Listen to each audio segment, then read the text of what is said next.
अस्सलाम वालेकुम dear farmers, उम्मीद है आप खैरियत से होंगे। इस्लामाबाद में एक डेयरी फार्म पे कुछ चीज़ें सेल हो रही हैं, जिनमें से एक डेयरी शेड है। ये जो स्टील का स्ट्रक्चर आपको नज़र आ रहा है काफ़ी अच्छी हालत में अभी, और ये मुकम्मल तौर पे सेल हो रहा है। और इसके साथ जो इसके क्यूबिकल्स हैं और दीगर जो पाइप्स वगैरह हैं वो भी सेल हो रहे हैं।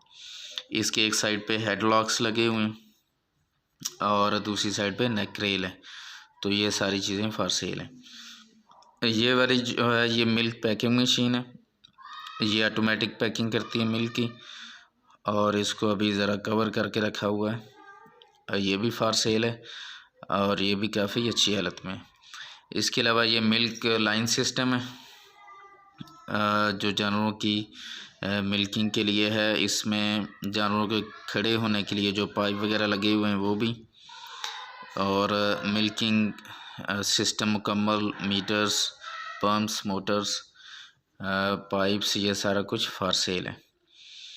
तो ये नंबर दे दिया गया है, इस नंबर पर रब्ता करके आप मज़ीद इसकी डिटेल वगैरह पूछ सकते हैं, उनकी डिमांड पूछ सकते हैं, और इस्लामाबाद में फार्म विज़िट करके इसको आप परचेज़ कर सकते हैं।